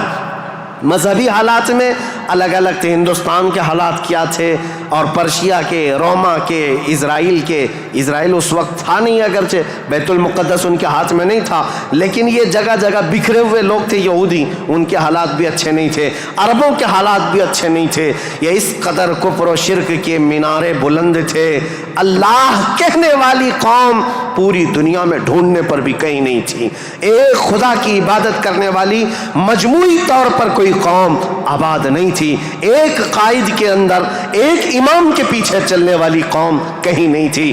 ہر ایک نے اپنے خدا بنائے. کچھ لیڈروں کی پوجا، کچھ حکمرانوں کی عبادت. کچھ جگہ پر ایسے حالات ہندوستان میں تھے کہ اپنے ہی آلہ تناسل کی پوجا کرنے، عورتوں کی شرمگاہوں کی پوجا، مردوں کی شرمگاہوں کی پوجا جو آج تک چلی آ رہی ہے. یہ اس قدر گرے ہوئے حالات تھے کہ چوہے سے لے کر بلی تک، بلی سے لے کر سانپ بچھو تک کوئی خدا ہونے سے بچ نہیں سکا ان کے ہاتھوں میں. سب خدا بنا لیے. ان کثیر گمراہیوں کے حالات میں بتاؤ میرے عزیزو، مشیت ایزدی کو جلال آ ہی گیا. رب ذوالجلال کے رحمت میں جوش تلاطم آ ہی گیا. جب حالات اس قدر دیگرگو خراب تھے تو پھر رب ذوالجلال نے اس زمانے فطرت کو ختم کرتے ہوئے عیسیٰ علیہ السلام سے جو زمانہ چل رہا تھا، 570 سال گزر گئے، اللہ نے کوئی نبی نہیں بھیجا. حالات جب اس قدر خراب ہو گئے، رب ذوالجلال کی مشیت کو، اس کی رحمت کو جوش آیا. پھر مولا نے مکہ مکرمہ کی سرزمین کو منتخب کیا، اور پھر اللہ نے اس سرزمین کو منتخب کرتے ہوئے عظیم خاندان قریش کو منتخب کیا. قریش کے خاندان میں سے اللہ نے بنو ہاشم کو منتخب کیا. بنو ہاشم سے عبد المطلب اور عبداللہ کے گھر کو منتخب کیا. عبداللہ کے گھر سے بی بی آمنہ کے بطن کو منتخب کیا. اور پھر رب ذوالجلال نے تاریخ کی ان کالے اندھیروں کو ہمیشہ کو ختم کرنے کے لیے بی بی آمنہ کے بطن سے 12 ربیع الاول کو نور نبوت کو ظہور فرمایا، نور نبوت کو ظاہر فرمایا. تاریخ کا یہ وہ دن ہے جو پوری دنیا کا انقلاب لا چکا تھا. ایسی روشنی لا چکا ہے، ایسی روشنی کہ میں نے تقریر شروع کرنے سے پہلے ہی یہ بات عرض کر دی تھی. ایک عرب نے آدمی کا بول بالا کر دیا، خاک کے ذروں کو ہمدوش ثریا کر دیا. خود نہ تھے جو راہ پر اوروں کے ہادی بن گئے، کیا نظر تھی کہ جس نے مردوں کو مسیحا کر دیا. یہ سارا نور نبوت کا کمال ہے. یہاں سے تاریخ اسلام کی اب باضابطہ شروعات. اس لیے مجھے یہ پس منظر بیان کرنا ضروری تھا، یہ بیک گراؤنڈ بتانا ضروری تھا. سیاسی حالات کیا تھے، مذہبی حالات کیا تھے. اب تھوڑا جغرافیائی حالات بھی میں آپ کو بتا دوں. عرب کی لوکیشن کیا ہے. عرب کا لوکیشن جو ہے وہ دنیا کے بیچوں بیچ واقع ہے. عرب ایسی جگہ پر واقع ہے، اس کا 3 حصہ سمندروں سے ملا ہوا ہے اور 1 حصہ خشکی سے ہے. سمندر بھی بڑے بڑے سمندر اس کو گھیرتے ہیں. ویسٹ کی طرف قلزم سی جس کو کہتے ہیں بحیرہ قلزم، یہ آباد ہے. اور میڈیٹرین سی جس کو بحیرہ روم کہا جاتا ہے یا بحر متوسط کہتے ہیں، یہ پورا سمندر عرب سے لگتا ہے. اور اس کے ایسٹ کی طرف، مشرق کی طرف ہند مہاساگر جس کو کہتے ہیں انڈین اوشین، یہ آباد ہے. اور اس کے علاوہ اس کے جنوب کی طرف بھی انڈین اوشین ہے. یہ سمندر پورا گھیرا ہوا ہے عرب. اور جو شمال کا حصہ ہے جو خشکی ہے، یہ ملک شام، یمن اور عدن یعنی اردن تک پھیلا ہوا اس کا حصہ ہے. اب اس کی جغرافیائی حالت یہ تھی کہ عرب کے اندر کثرت سے زمین پہاڑیاں رکھتی ہے آج بھی. اگرچہ مکہ میں انہوں نے کھود کھود کر پہاڑیوں کو ختم کیا ہے، لیکن آپ کو ایک سروے کے مطابق میں بتاؤں، آج کے فی الواقع عرب شریف کے اندر 20 لاکھ پہاڑیاں ہیں. 20 لاکھ پہاڑیاں، سلسلہ ہے پہاڑیوں کا. پوری زمین سنگلاخ ہے. پہاڑیاں ایسی نہیں کہ نرم و نازک پہاڑیاں جس پر میوہ اگتے ہوں، بڑے بڑے درخت اگتے ہوں، نہیں، پتھروں کی پہاڑیاں ہیں، کالے کالے پتھر. بعض پہاڑیاں تو ایسی ہیں جو آتش فشاں ہیں، یعنی جو شعلے اگلتی ہیں، آگ اگلتی ہوئے پہاڑیاں موجود ہیں. عرب کی سرزمین ان پہاڑیوں سے بھری ہوئی ہے. اور ندی کے نام پر کوئی ندی نہیں. پانی کی قلت بہت کثرت سے، اگرچہ 3 طرف سے سمندر ہے لیکن زمین ایسی خشک ہے کہ عرب میں کوئی سرزمین پر سبزہ نہیں اگتا تھا، کھیتی باڑی نہیں ہوتی تھی۔ بارش کا حال یہ ہے کہ سال میں اگر 2-4 دن آ گئی تو ٹھیک ہے، ہمارے ہاں تو باضابطہ موسم چل رہا ہے، وہاں موسم آیا ہی نہیں کرتا، کبھی بوندا باندی ہو گئی، یہ برسوں سے ہے۔ عرب کی سرزمین خشک ہے اور ہوا اور وہاں کی فضا کے اعتبار سے نہایت ہی گرم مانی جاتی ہے۔ آج اس سال ہم لوگوں نے حج کی سعادت جو حاصل کی، عرفات کے میدان میں 48 ڈگری چل رہی تھی گرمی، 48 ڈگری کی گرمی میں حاجیوں نے حج ادا کیا ہے۔ ہمارے یہاں 37 ڈگری 38 ڈگری آ جائے تو ہا ہو کرتے ہیں، اور ہم باہر نکلنے کو پسند نہیں کرتے۔ وہاں 48 ڈگری میں بغیر چھت کے حجاج کرام حج کرتے رہے۔ اسی لیے عربوں کی سرزمین جو ہے نہایت گرم مانی گئی ہے۔ سرزمین پتھریلی اور زمین سوکھی، سبزہ نہیں اگاتی، بارش نہیں آتی، اوپر سے گرمی اتنی پھینکتا ہے سورج، چلچلاتی ہوئی دھوپ، اس فضا کا اثر طبیعت پر ہوتا ہے۔ آپ یہ سوچ رہے ہوں گے کہ یہ ویدر بتانے کی ضرورت آج کیا ہے؟ ضرورت ہے، موسم کے اعتبار سے انسانوں کی طبیعت میں فرق آتا ہے۔ جیسا موسم ہوتا ہے انسانوں کی طبیعت میں اثر پیدا ہوتا ہے، زمین کا بھی اثر ہوتا ہے، مٹی کا اثر ہوتا ہے، موسم کا اثر ہوتا ہے۔ عرب میں کثرت سے پہاڑیاں، سخت قسم کے پتھر، آج کی ہائی ٹیکنالوجی کے بڑے بڑے بلڈوزر لگ جاتے ہیں، مہینوں تک کھودتے ہیں تو تھوڑا بہت حصہ بھی کٹ نہیں پاتا۔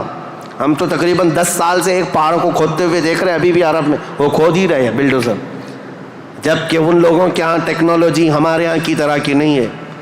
روڈ بنانا ہے تو رات کے وقت آپ گزر رہے ہوں 1 کلومیٹر روڈ، صبح فجر میں دیکھیں تو تیار رہتا ہے اتنے فاسٹ، لیکن پہاڑیوں کو کھودنے کے لیے آج کے ہائی ٹیکنالوجی کے دور میں بھی وہ پہاڑیوں کو ہلا نہیں پاتے۔ سخت قسم کے پتھر، زمین سبزہ نہیں اگاتی، بارش نہیں آتی، موسم برساتا نہیں، سورج جھلسا دینے والی گرمی پھینکتا ہے۔ یہ سب کا اثر طبیعتوں پر بھی ہوتا ہے۔ اس کی وجہ سے عربوں کی طبیعت میں خشکیاں، چڑچڑاہٹ، ضدی پن، تکبر، غرور، یہ سب چیزیں تھیں۔ عرب جلدی کسی چیز کو ایکسیپٹ نہیں کرتے۔ اور اب میں آپ کو یہ بھی بتا دوں کہ عرب کو عرب کہتے کس لیے تھے، عرب یہ نام کیوں پڑا تھا اس کا۔ یہ انسانوں کی طبیعت کے حساب سے میل کھاتا ہے، اس لیے میں عرض کر رہا ہوں عرب نام کیوں رکھا گیا۔ عرب کس کو کہتے ہیں؟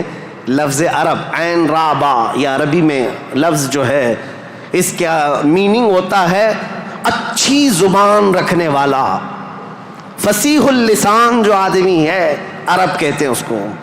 یہ عرب اپنے آپ پر اتنا غرور رکھتے تھے، وہ کہتے تھے کہ پوری دنیا میں اگر سب سے اچھی زبان ہے تو ہماری ہے، باقی کو عجم کہتے ہیں۔ عجم کا مطلب ہوتا ہے گونگا، وہ ہم سب کو گونگا کہتے ہیں، سارا عجم ہے، عرب کو چھوڑ کر کے جتنا ہے وہ سب عجم ہے۔ فارس عجم ہے، ہند عجم ہے، افریقہ عجم ہے، امریکہ عجم ہے۔ عجم کا مطلب گونگے۔ عرب لوگ اپنے آپ کو صرف زبان والا کہتے اور باقی پوری دنیا کو گونگا سمجھتے تھے۔ تو یہ نخوت جو تھی، یہ بڑاپن جو تھا، یہ تکبر جو تھا، وہ وہاں کے موسم کے اعتبار سے پتھریلی زمین کی وجہ سے ان کی طبیعتوں میں گھر کر گیا تھا، جلدی ایکسیپٹ نہیں کرتے۔ ایسے سخت دلوں کے اندر اور ایسے سخت قوم کے اندر اسلام کا نور ظاہر کرنا یہ کوئی عام بات نہیں تھی۔ اللہ رب العزت کی مصلحت اور اس کی حکمت بالغہ کو دیکھیں، اللہ کریم نے اپنے آخری رسول کے لیے جو زمین منتخب فرمائی وہ افریقہ کی سرزمین نہیں تھی، نہ ہی کوئی ہند کی سرزمین، نہ یورپ کی سرزمین، بلکہ عرب کی سرزمین کو منتخب کیا گیا۔ اس لیے مجھے زمین کا جغرافیہ بتانا ضروری ہے کہ یہ لوکیشن کے اعتبار سے بیچوں بیچ میں آباد ہے، پوری دنیا کا سینٹر کہلاتا ہے، اس لیے کہ یہاں سے روشنی نکلے تو پوری دنیا میں پھیلے، یہاں سے نکلا ہوا ابر ہر زمین پر بارش بن کر کے برسے گا، اور برسا بھی۔ اللہ کریم نے مکہ مکرمہ کی سرزمین کو منتخب فرمایا۔ طبیعتیں کیسی تھی، اکھڑ مزاج لوگ تھے، ان کے درمیان میرے آقا کو پیدا کیا۔ اللہ نے اور رسول کریم صلی اللہ تعالیٰ علیہ وسلم جس دن پیدا ہوئے یہ بی بی آمنہ کا گھر تھا، اور رسول کریم صلی اللہ تعالیٰ علیہ وسلم یتیمی کی حالت میں پیدا ہوئے ہیں، باپ نہیں ہیں، ماں پرورش کرتی رہی۔ عربوں کے رواج کے اعتبار سے دادا کی شفقت بہت زیادہ تھی اپنے پوتے پر، کیونکہ بیٹے عبداللہ بہت محبوب نظر تھے، بڑے پیارے تھے، لیکن جب جوانی میں انتقال کر گئے تو حضرت عبد المطلب کو اس کا بڑا صدمہ تھا کہ میرا سب سے محبوب بیٹا عبداللہ مدینے میں انتقال کر گیا، تو اپنی بہو حضرت آمنہ اپنے پوتے حضور اکرم صلی اللہ تعالیٰ علیہ وسلم کی پرورش میں جی جان لگا دیا، اتنا لگا دیا۔ آپ کو پتہ ہے میرے آقا صلی اللہ تعالیٰ علیہ وسلم کا نام پاک آج کروڑوں مسلمانوں کی آنکھوں کا تارا ہے۔ حضور کا نام جیسے ہی ہم محمد نام لیتے ہیں ہم انگوٹھوں کو چوم کر کے آنکھوں سے لگاتے ہیں۔ یہ نام پاک عام نام نہیں ہے، اس نام پاک کو بزرگان دین تو ایسے تھے کہ حضرت محمود غزنوی کا نام سنا ہے، ان کے خاص وزیر تھے ایاز، ایاز کے بیٹے کا نام تھا محمد۔ محمود جو ہے سلطان محمود اپنے وزیر کے بیٹے محمد کو بہت پیار کرتے تھے۔ ایک دن جو ہے آپ ایاز کے بیٹے کو محمد کہہ کر نہیں بلا رہے ہیں بلکہ کہتے اے ابن ایاز، اے ایاز کے بیٹے ادھر آ جا۔ ایاز نے سن لیا، کہا آج سلطان غضبناک ہوں گے، میرے بیٹے کا نام لے کر کے نہیں پکارا، باپ کے نام سے پکارا ہے۔ بعد میں حاضر ہو کر پوچھا سلطان میرے بیٹے سے کوئی خطا ہوئی، آپ خفا تو نہیں ہیں؟ اس کے نام سے نہ پکارتے ہوئے اس کو ابن ایاز کہہ کر پکارا۔ سلطان محمود نے کہا ایاز ایسی بات نہیں، خفا نہیں، بلکہ میں وضو کی حالت میں نہیں تھا اس لیے تیرے بیٹے کا نام محمد ہے، میں بغیر وضو کے کبھی اس کا نام بھی نہیں پکارتا۔ اور علامہ عبد الرحمن جامی فرماتے ہیں ہزار بار بشویم دہن ز مشک و گلاب ہنوز نام تو گفتن کمال بے ادبیس۔ یا رسول اللہ ہزار بار میں اپنے منہ کو گلاب کے پانی سے، مشک و عنبر کے پانی سے دھو لوں، اس کے بعد بھی آپ کا نام پکارنا میں بے ادبی سمجھتا ہوں۔ یہ علامہ عبد الرحمن جامی۔ میں بات کیوں کہہ رہا ہوں حضور کے نام کی؟ یہ محمد نام کسی اور نے نہیں، حضرت عبد المطلب نے رکھا تھا۔ آپ کے دادا، آپ کے جد امجد جیسے ہی حضور کی پیدائش ہوئی تھی گھر دوڑے دوڑے آئے تھے بی بی آمنہ کے، اور فوراً اٹھا کر کے گودی میں لے لیا اور خانہ کعبہ کے پاس آئے اور خانہ کعبہ کے سامنے ہاتھ پھیلاتے ہوئے اللہ کی بارگاہ میں عرض کرنے لگے اللہم ھذا ابنی سمیتہ محمدا، اے اللہ دیکھ یہ میرا بیٹا ہے اور میں نے اس کا نام محمد رکھا ہے۔ عرب کے بہت سارے لوگ وہاں موجود تھے، یہ نیا نام تھا ان کے لیے۔ عرب میں جو نام رکھے جاتے ہیں وہ باپ داداؤں کے نام پر چلتے ہیں، وہاں پر نئے نام نہیں رکھتے، خاندانوں کے اپنے خود پرسنل نام چلتے رہتے ہیں، پرٹیکولر نام ہوتے ہیں وہی نام رکھے جاتے ہیں۔ حضرت عبد المطلب نے نیا نام رکھا تھا تو عرب کے بہت سارے قبیلے آئے اور پوچھا یا عبد المطلب لما سمیتک ابنی ابنک ھذا محمدا، اے عبد المطلب آپ نے لما سمیت ھذا محمدا، کیوں آپ نے اس کا نام محمد رکھا ہے؟ تو حضرت عبد المطلب مسکرائے اور کہا تمہیں پتہ ہے محمد کا نام کا مطلب کیا ہے، محمد کے میننگ کیا ہے؟ کہا محمد کہتے کسے ہیں؟ محمد اس کو کہتے ہیں جس کی سارے لوگ تعریف کریں، سب سے زیادہ جس کی تعریف کی جائے اس کو محمد کہا جاتا ہے۔ حضرت عبد المطلب نے کہا میں نے اپنے اس بیٹے کا نام محمد اس لیے رکھا ہے کہ جب بھی کوئی نام لے تو نہ چاہتے ہوئے بھی میرے بیٹے کی تعریف ہو ہی جائے۔ آج میرے آقا کی شان میں کسی کو گستاخی کرنا بھی ہو، میرے آقا کا نام محمد لیتا ہے تو پہلے حضور کی تعریف کر ہی رہتا ہے، وہ کر کے ہی رہتا ہے۔ عزیزان گرامی وقار، حضور اکرم صلی اللہ تعالیٰ علیہ وسلم کو حضرت عبد المطلب نے بڑی شفقت دی۔ عرب کے مشہور قانون اور وہاں کے دستور کے مطابق کہ عرب لوگ اپنے بچوں کی حفاظت کے لیے یعنی ان کی زبان کی حفاظت کے لیے دیہاتوں میں بھیجتے تھے کہ ان کی زبان محفوظ رہے۔ شہروں کی زبان جو ہے مکس ہو جاتی ہے، جیسے ممبئی کی زبان اس کا کوئی اتا پتہ نہیں ہے، اس میں یو پی بھی ملا ہوا ہے اور راجستھان بھی ہے، گجراتی بھی ہے، کرناٹکی بھی ہے، سب ملا کر کے مکس ہو گئی کیونکہ ہر جگہ کے لوگ یہاں پر موجود ہیں۔ یہ شہر ہے اور شہروں میں ہر علاقے کے لوگ آتے ہیں، اپنی اپنی تھوڑی تھوڑی سی باتیں اس میں داخل کر دیتے ہیں اور یہ ایک مکسچر لینگویج بن جاتی ہے۔ اور اس کو پتہ ہی نہیں رہتا اس کی اوریجنل لینگویج کیا تھی۔ مکہ ایسا تھا کہ ہر جگہ سے لوگ آتے تھے، حج کے لیے آتے تھے اور کئی کئی مہینے رہتے تھے، تو کچھ لوگ عربی جانتے نہیں تھے، کوئی فارسی اس میں داخل کر دیا، کوئی الگ زبان عبرانی داخل کر دیا، سریانی داخل کر دیا، تو وہاں پر زبان کی حفاظت کی بہت ضرورت تھی، کیونکہ اس دور میں سب سے بڑا اگر کوئی عہدہ تھا تو زبان کا تھا۔ زبان جس کی اچھی ہو وہ عرب میں سب سے زیادہ عزت والا تھا، تو اس کے لیے مائیں اپنے بچوں کی زبان کی حفاظت کے لیے بچپن میں ان کی پرورش مکہ میں نہیں کرتی تھی، باہر بھیجتی تھی۔ اس رواج کے چلتے ہوئے 6 مہینے کے بعد حضور صلی اللہ تعالیٰ علیہ وسلم 6 مہینے حضرت آمنہ کی گود میں تھے، پھر وہ حلیمہ سعدیہ کے بخت چمکے، نصیبے چمکے کہ وہ دایا تھیں بنو سعد قبیلے کی۔ طائف سے آگے ایک علاقہ بنو سعد آج بھی موجود ہے، طائف سے 80 کلومیٹر دور، وہاں سے وہ آئی تھی، 180 کلومیٹر کا سفر کر کے آئی تھی، اور مکہ مکرمہ میں انہوں نے رسول پاک صلی اللہ تعالیٰ علیہ وسلم کو گود لے لیا۔ تفصیلات میں نہیں بتا رہا ہوں، تاریخ ہے کیونکہ ہم مولد شریف میں تفصیلات بیان کرتے ہیں، یہ تاریخ اسلام ہے، اس کے لیے میں چلتی چلتی مختصر جھلکیاں رکھ رہا ہوں۔ حلیمہ سعدیہ لے کر گئیں، 2 سال پرورش کر کے واپس لے آئیں حضرت آمنہ کے گھر۔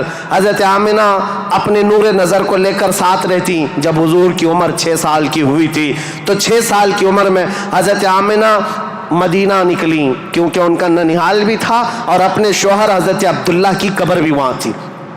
انتقال کے بعد سے وہ گئی نہیں تھیں، تو اپنے بیٹے کے بڑے ہونے کے بعد حضور صلی اللہ تعالیٰ علیہ وسلم کو لے کر کے وہ مدینے گئیں، ننیحال گئیں، اور اس کے بعد یعنی حضور کے ننیحال اور پھر واپسی میں حضرت عبداللہ کی قبر سے ہوتے ہوئے آ رہی تھیں، وہاں کی بیماریاں حضرت آمنہ کو بھی جکڑ لیں، ایسی بیمار ہوئیں کہ ابوا ایک جگہ ہے بدر کے قریب، ابوا مدینہ اور مکہ کے بیچ میں، حضرت آمنہ وہ زیادہ دیر آگے چل نہ سکیں، وہیں پر آپ کی وفات ہو گئی۔ حضور پاک صلی اللہ علیہ وسلم کی عمر پاک 6 سال کی ہے، خود رسول محترم صلی اللہ علیہ وسلم نے اپنے ہاتھوں سے اپنی ماں کو دفن کیا۔ حضور کے ساتھ اس وقت آپ کے والد کی ایک کنیز تھیں ام ایمن، یہ ساتھ رہتی تھیں، اور بس حضور صلی اللہ تعالیٰ علیہ وسلم واپس مکہ جب آئے، حضرت عبد المطلب کو جیسے پتہ چلا کہ حضرت عبداللہ کی بیوی آمنہ بھی انتقال کر گئیں، وہ فرط غم میں، جوش غم میں حضور صلی اللہ تعالیٰ علیہ وسلم کو ایسے قریب کر لیے کہ ایک لمحے کے لیے بھی اپنے آنکھوں سے اوجھل نہیں ہونے دیتے۔ لیکن ہوا کیا، مشیت ایز دی جو چاہے، 8 سال کی عمر تھی میرے آقا کی، دادا حضرت عبد المطلب بھی فوت ہو گئے۔ یہ دور گزرتا گیا، دادا حضرت عبد المطلب نے اپنے انتقال سے پہلے اپنے بیٹے حضرت عبداللہ کے سگے بھائی جناب ابو طالب کے حوالے کر دیا تھا اپنے اس پوتے کو۔ حضور صلی اللہ تعالیٰ علیہ وسلم کو جناب ابو طالب کے حوالے کر دیا اور کہا کہ تم اس کی نگرانی کرنا۔ تو جناب ابو طالب نے ایسی نگرانی کی کہ ابو طالب کے گھر میں بیٹے تو ہوئے، ان کے بیٹے عقیل ہیں، ان کے بیٹے جعفر ہیں، ان کے بیٹے حیدر کرار، علی و مرتضیٰ ہیں، لیکن حضور صلی اللہ تعالیٰ علیہ وسلم کی پرورش میں ایسا کمال کا کردار ادا کیا کہ اپنے بیٹوں کو بھی کچھ نہیں سمجھتے حضور کے آگے، حضور اکرم صلی اللہ علیہ وسلم کے آگے۔ ایک روایت جو ہے بدن میں رونگٹے کھڑے کر دیتی ہے۔ میں آج بھی بحث نہیں کروں گا ایمان ابو طالب کے متعلق، ہمارا قط الآراء بحثوں میں سے ہے، ہمارا ٹاپک آج تاریخ اسلام ہے، لیکن ان کی پرورش کا انداز ایسا تھا۔ صرف ایک بات اگر میں بتا دوں، شعب ابی طالب میں جب 3 سال تک مکہ والوں نے حضور صلی اللہ علیہ وسلم کا بائیکاٹ کیا تھا، سوشل بائیکاٹ، کبھی بھی حملہ ہونے کا اندیشہ رہتا تھا کہ لوگ آ کر کے حضور کو قتل نہ کر دیں۔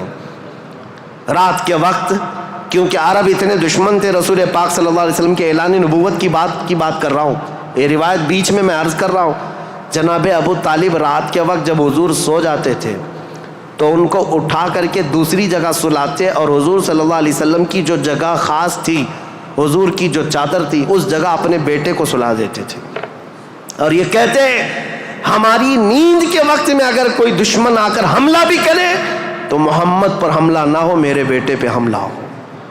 یہ کمال کی شفقت کے ساتھ انہوں نے پرورش کی ہے رسول اللہ صلی اللہ علیہ وسلم۔ جب آپ کی عمر پاک 12 سال کی تھی حضور اکرم صلی اللہ علیہ وسلم کی، جناب ابو طالب کے ساتھ آپ تجارت کے لیے نکلے ملک شام، کیونکہ خاندانی مشغلہ تھا تجارت، ابو طالب ساتھ میں لے کر کے گئے. یہ وہ ٹرننگ پوائنٹ ہے تاریخ کا کہ بیچ راستے میں ایک بحیرہ راہب، ایک عیسائی پادری تھا، جہاں پر یہ قافلہ رکا تھا. بحیرہ راہب نے دیکھ کر کے ہی کہا ھذا سید المرسلین، یہ رسولوں کا سردار آیا ہے.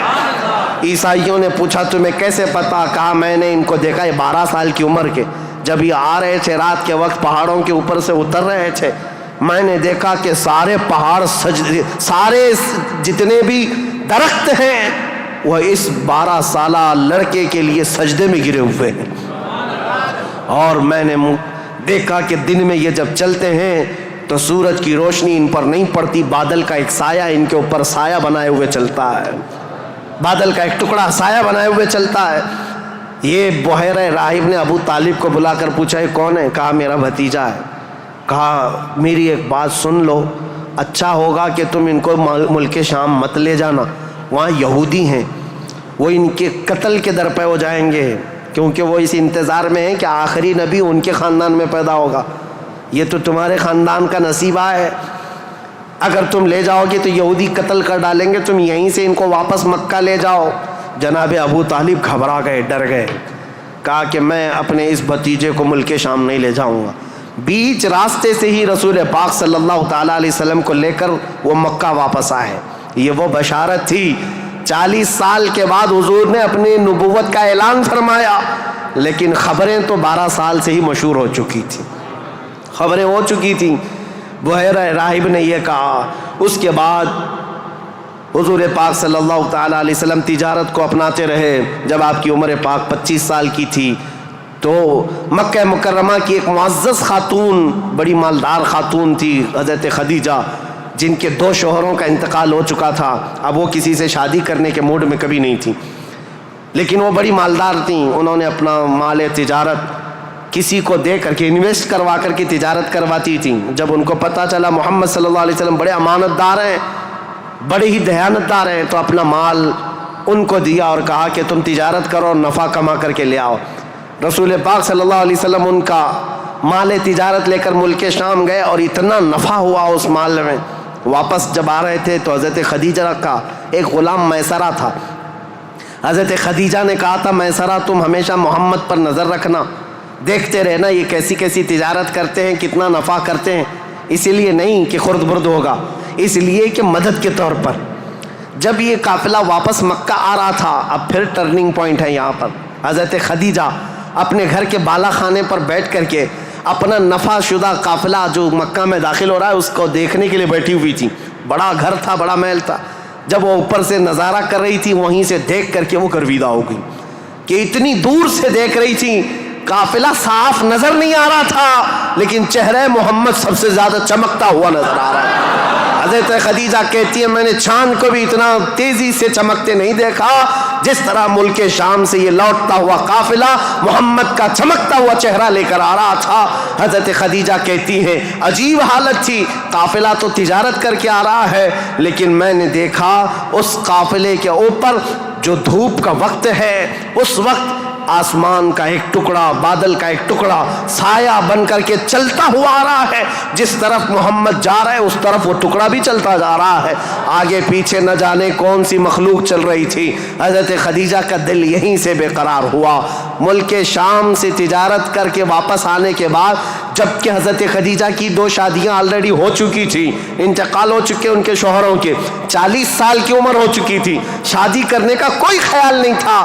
لیکن حضور پاک کے چہرے پاک کو دیکھنے کے بعد، ان کی خصوصیات دیکھنے کے بعد، نفع لیتے ہی آپ نے پیغام بھیج دیا محمد صلی اللہ تعالیٰ علیہ وسلم سے.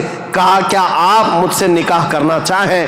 وہ روح محمد صلی اللہ تعالیٰ علیہ وسلم کی گرویدہ خاتون، ان کا پیغام پہنچتے ہی رسول پاک صلی اللہ تعالیٰ علیہ وسلم نے خود سے قبول نہیں کیا، اپنے چچاؤں اور پھوپھیوں کے درمیان اس مسئلے کو رکھا. جناب ابو طالب تھے، سارے پھوپھیاں اور چچا بیٹھے، ان کے سامنے رکھا کہ حضرت خدیجہ کے پیغام نکاح آیا ہوا ہے.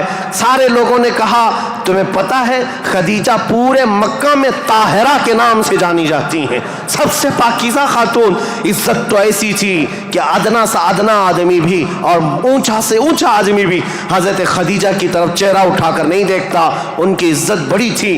کہا کہ اگر محمد تمہارے لیے ان کی طرف سے پیغام آیا ہے تو قبول کر لو۔ رسول پاک صلی اللہ تعالیٰ علیہ وسلم نے جواب بھیجا کہ مجھے بتایا گیا ہے کہ مکہ میں سب سے شریف خاتون اگر کوئی ہے تو وہ خدیجہ کا نام ہے۔ میرے عزیزو، خاتون شریف کیوں نہ ہوگی؟ اس لیے کہ جس کے پیٹ سے پیدا ہونے والی بیٹی فاطمہ الزہرا ہو، سیدہ کائنات ہو، تو پھر ماں کا عالم کیا ہو سکتا ہے؟ اللہ کریم نے یہ انتخاب فرمایا تھا۔ رسول کریم صلی اللہ تعالیٰ علیہ وسلم نے اس نکاح کو دل و جان سے پسند کیا۔ نکاح کی تقریب ہوئی۔ نکاح کی تقریب میں جناب ابو طالب اور حضور کے سارے چچا اور پھوپھیاں بھی شریک ہوئے۔ خطبہ نکاح کا خطبہ جناب ابو طالب نے پڑھا تھا۔ وہ خطبہ آج بھی موجود ہے جو میرے آقا صلی اللہ تعالیٰ علیہ وسلم کے پہلے نکاح میں خطبہ ہوا تھا۔ اس خطبے کے بعد نکاح مقرر ہونے کے بعد رسول کریم صلی اللہ تعالیٰ علیہ وسلم کی یہ شریک حیات، یہ رفیق حیات، یہ محبوب رب العالمین سیدہ خدیجہ حضور کی ایسی وفا شعار خاتون بن کر کے رہی کہ اللہ کی قسم آج بھی پوری روئے زمین پر جو میرے آقا کی اولاد سادات کے نام سے جانی جاتی ہیں وہ کہیں اور نہیں، وہ خدیجہ کی بیٹ سے پیدا ہونے والی اولاد ہے۔ حضرت خدیجہ کے بطن سے میرے آقا کی 6 اولاد ہوئیں، 3 بیٹے اور 3 بیٹیاں۔ رسول کریم صلی اللہ تعالیٰ علیہ وسلم کی 6 اولاد کی ماں حضرت خدیجہ ہیں۔ یہ بڑی الفت و محبت کی زندگی گزری ہے میرے آقا صلی اللہ علیہ وسلم کی، لیکن جب میرے آقا کی عمر پاک 50 سال کی ہوئی اور حضرت خدیجہ کی عمر اس وقت تقریباً آپ اندازہ کر سکتے ہیں 25 سال زیادہ تھی، 75 سال کی خاتون تھی۔ 75 سال کی خاتون، اللہ اکبر، 75 سال کی خاتون کس کو کہتے ہیں؟ عمر کا وہ پڑاؤ جس میں بوڑھا اپنے اعضاء سے مجبور ہو جاتا ہے اور اس کے پٹھے جواب دے جاتے ہیں، چلنا پھرنا دوبھر ہو جاتا ہے۔ لیکن قسم خدا کی جب میں یہ روایت پڑھتا ہوں کہ جب رسول کریم صلی اللہ تعالیٰ علیہ وسلم 3000 فٹ اونچی پہاڑی غار ہرا میں جا کر عبادت کرتے تھے، کبھی 2 دن تک نہیں آتے تھے، تو 75 سال کی یہ خاتون دن میں 2 مرتبہ پہاڑی پر جاتی تھی کھانا لے کر کے اور اترتی تھی۔ آج میں بتاؤں ہم جیسوں کی جوانی میں 1 مرتبہ پہاڑ پر چڑھ کر کے آ جائیں 8 دن تک پٹھے درد کرتے ہیں، پیر درد کرتے ہیں۔ میں سمجھ نہیں پاتا وہ خدیجۃ الکبریٰ کی وفا شعاری کو دن میں 2 مرتبہ اپنے نبی پاک اپنے رفیق حیات کے لیے اوپر جاتی تھی، نیچے آتی تھی۔ کبھی رسول اللہ پہاڑ سے اتر رہے ہوتے، حضرت خدیجہ گھر کے باہر آ کر کھڑی ہوتی، کڑی دھوپ ہوتی، سورج کی تمازت ہوتی، لوگ چلتے پھرتے کہتے خدیجہ اپنے شوہر کا انتظار کر رہی ہو؟ کہتی ہاں میرے شوہر پہاڑ سے اتر رہے ہیں، غار ہرا سے آ رہے ہیں۔ اس وقت لوگ کہتے خدیجہ اندر چھاؤں میں بیٹھو، انتظار کرو، ان کے آنے میں کافی وقت ہے۔ خدیجہ کہتی میرا دل گوارا نہیں کرتا میرا شوہر دھوپ میں اتر رہا ہو اور ان کی عورت چھاؤں میں بیٹھی رہے، جب تک وہ دھوپ میں اترتے رہیں گے میں دھوپ میں کھڑی رہوں گی۔ یہ وفا شعاری ایسی تھی، آپ کو پتا ہے سب سے پہلی وہی قرآن کی جو غار ہرا میں آئی ہے، جبرائیل امین لے کر کے آئے ہیں۔ اسلام کی تاریخ میں اگر یہ نہ بتائیں تو ابتدا ہی نہ ہوگی، کیونکہ رسول اللہ صلی اللہ تعالیٰ علیہ وسلم جب 40 سال کی عمر میں تھے، غار ہرا میں جا کر عبادت کرتے، جبرائیل امین آئے قرآن کی آیتیں لے کر اور حضور سے کہا اقرا، حضور نے کہا ما انا بقاری، میں نہیں پڑھوں گا۔ وہ کہتے تھے پڑھو، حضور کہتے میں نہیں پڑھوں گا، سینے سے سینہ لگا کر دبوچتے تھے۔ 3 مرتبہ ہوا، 4تھی مرتبہ کہا اقرا بسم ربک الذی خلق، پڑھو اس رب کے نام سے جس نے پیدا کیا ہے۔ رسول محترم صلی اللہ تعالیٰ علیہ وسلم نے پڑھنا شروع کیا اور پھر آیتیں سب سے پہلے جو آئی ہیں، اسلام کی ابتدا نور الہی کا ظہور ہے، نور الہی کا نزول ہے، اللہ کا کلام اتر رہا ہے پہاڑ پر، پہاڑ کی چوٹیوں پر، جس کو آج بھی جبل نور کہا جاتا ہے، نور کی پہاڑی، جہاں نور اترا، نور کا پہاڑ ہے، اور کس پر اترا؟ جس پر اترا وہ نور علی نور ہے۔ قرآن کی آیتیں آئیں، اقرأ بسم ربک الذی خلق خلق الانسان من علق اقرأ وربک الاکرم الذی علم بالقلم علم الانسان ما لم يعلم. یہ 5 آیتیں دے کر جبرائیل امین چلے گئے. رسول پاک صلی اللہ تعالیٰ علیہ وسلم پر جو وحی آئی تھی اس کا اثر ایسا تھا، سخت ٹھنڈیوں کے دن تھے، موٹے موٹے پسینے کے بوند پیشانی سے نکلتے تھے. جب رسول پاک تشریف لائے پہلا واقعہ دیکھا تھا حضور نے، پہلا واقعہ تھا جبرائیل امین اس طرح آیتیں لے کر آئے. یہ آیتیں اترنا آسان بات نہیں. قرآن خود کہتا ہے، میرا مولا فرماتا ہے اگر ہم یہ پہاڑوں پر اتار دیتے پہاڑ ریزہ ریزہ ہو جاتے، ٹکڑے ٹکڑے ہو جاتے، لیکن قلب مصطفیٰ نے اس کا بوجھ اٹھا لیا ہے. رسول اللہ کے دل نے اس امانت کو اٹھایا تھا، لیکن چل کر کے دنیا کا وہ پہلا انسان، دنیا کی وہ پہلی شخصیت ہے جس کو قرآن سنایا میرے آقا نے، وہ کوئی اور نہیں، ام المومنین سیدہ خدیجۃ الکبریٰ ہے. آئے رسول پاک صلی اللہ تعالیٰ علیہ وسلم، گھر آتے ہی فرمایا میرے پاس ایک فرشتہ آیا، سینے سے سینے لگایا اور اس نے یہ آیتیں اللہ کی طرف سے سنائی، مجھے کمبل اڑاؤ، زمیلونی زمیلونی، بار بار کہتے مجھے کمبل اڑاؤ، سخت ٹھنڈیاں لگ رہی ہیں. سیدہ خدیجۃ الکبریٰ کی باتیں یاد رکھو، تاریخ میں آج بھی لکھی ہوئی ہیں. ڈھارس بندھانے والی، تسلی دینے والی، حوصلہ دینے والی خاتون ہو تو زندگی کمال کی ہے. عزیزان گرامی کہتی ہیں اے محمد عربی صلی اللہ تعالیٰ علیہ وسلم، اے اللہ کے رسول، آپ یتیموں کا بوجھ اٹھاتے ہیں، آپ بیواؤں کی مدد کرتے ہیں، آپ کمزوروں کا ہاتھ پکڑتے ہیں، آپ کے ساتھ کبھی برا ہو ہی نہیں سکتا. یہ جو اترا ہے وہ آپ کی بھلائی کے لیے ہے. ان قریب آپ دیکھیں گے زمین و آسمان کی ساری چیزیں اللہ تعالیٰ آپ کے لیے مسخر فرما دے گا. یہ خدیجۃ الکبریٰ رضی اللہ تعالیٰ عنہ کی حوصلہ افزائیاں تھی. یہاں سے میرے آقا صلی اللہ تعالیٰ علیہ وسلم پھر مکہ تشریف لائے، اور آپ کو پتہ ہے سب سے پہلے مکہ مکرمہ میں اب تاریخ اسلام کی شروعات ہے. تاریخ اسلام کی شروعات ہے. اسلام کی تاریخ سے پہلے میں نے اتنا بیک گراؤنڈ بتا دیا، تاریخ بتا دی، حالات بتا دیے، سیاسی حالات، مذہبی حالات، اخلاقی حالات. اب جو شروعات ہوئی وہ کہاں سے؟ غار حرا سے شروعات ہوئی. اور اس کے بعد سب سے پہلے گھر آئے میرے آقا، اور سب سے پہلا مسلمان جو اسلام میں داخل ہوتا ہے وہ کوئی اور نہیں، ام المومنین خدیجۃ الکبریٰ. گھر والی سب سے پہلے اسلام میں داخل ہوئی ہیں. روایتوں کی تطبیق کے اعتبار سے الگ الگ مفسرین محدثین نے بیان کیے ہیں. سب سے پہلے اسلام لانے والوں میں صدیق اکبر بھی ہیں، مولا کائنات بھی ہیں، اور حضرت خدیجہ بھی ہیں، حضرت زید بھی ہیں، حضرت بلال بھی ہیں. سب کی کیٹیگری کے حساب سے ان کو اول درجے میں رکھا گیا. عورتوں میں سب سے پہلے حضرت خدیجہ، بچوں میں مولا کائنات. بہرحال سب سے پہلا جو اسلام شروع ہو رہا ہے وہ حضرت خدیجہ خود کے گھر سے رسول اللہ نے شروع فرمایا، اور اس کے بعد پھر مکہ والوں کو جمع فرمایا. مکہ کے سارے لوگ حضور کی بڑی عزت کرتے تھے، لوگ اپنی امانتیں حضور کے پاس رکھتے. آپ کا لقب تھا امین اور صادق. لوگ آپ کو امین کہہ کر پکارتے یا صادق کہہ کر پکارتے. اپنے مشوروں میں حضور کو دیکھتے تھے تو خوشیوں سے پھولے نہیں سماتے تھے. وہ کہتے کہ اگر محمد کسی مجلس میں بیٹھ جائے تو اللہ کی رحمت ہی رحمت ہے. اس وقت بھی عرب حضور صلی اللہ علیہ وسلم کا بڑا احترام کرتے، بڑی عزت کرتے. اس دن حضور نے جیسی دعوت دی پورا مکہ ٹوٹ پڑا، سب آ گئے. حضور نے سب سے پہلے ان سے سوال کیا، اے مکہ والو، اگر میں یہ کہوں اس پہاڑ کے پیچھے ایک فوج ہے جو تم پر حملہ کرنا چاہتی ہے تو تم کیا کہو گے اس بات پر؟ سارے لوگوں نے ایک آواز میں جواب دیا، اے محمد، آج تک آپ نے کبھی جھوٹ نہیں کہا ہے. اگر آپ یہ کہیں گے تو ہم صرف یقین ہی نہیں کریں گے بلکہ ہم تو اس فوج سے لڑنے کی تیاری بھی کریں گے. اتنا ہمیں یقین ہے آپ کی بات پر کہ ہم اس فوج سے لڑنے کی بھی تیاری کریں گے جس کے بارے میں آپ کہہ رہے ہیں پہاڑ کے پیچھے فوج ہے. رسول کریم صلی اللہ تعالیٰ علیہ وسلم نے فرمایا، تم جب میرے بارے میں اتنا یقین کا اعتقاد رکھتے ہو تو سنو، اب میں یہ نہیں کہنا چاہ رہا کہ اس پہاڑ کے پیچھے فوج ہے جو تم پر حملہ کرنا چاہتی ہے، بلکہ اب میں یہ کہتا ہوں، سنو غور سے، کہ میں اللہ کا نبی ہوں، آخری رسول ہوں، اور دین اسلام لے کر کے آیا ہوں. اللہ ایک ہے، اللہ کے علاوہ کسی کی عبادت نہیں کی جائے گی. کوئی خدا نہیں ہے سوائے اللہ کے۔ یہ پہلا جبل ابو قبیس کے قریب فاران کی چوٹیاں پہاڑی کے پاس میرے آقا نے صفا مروہ کے دامن میں مکہ والوں کو جمع کیا تھا۔ پہلی آواز میرے آقا کی زبان سے گونجی تھی، لا الہ الا اللہ محمد رسول اللہ۔ اب لوگوں کو دیکھنے کا وقت تھا۔ ظاہر سی بات ہے، میں نے عرب کی طبیعت پہلے سے بتائی، اکھڑ مزاج، سخت مزاج، نخوت بھرا ہوا، کبر تکبر بھرا ہوا۔ کب وہ ایکسپٹ کرتے؟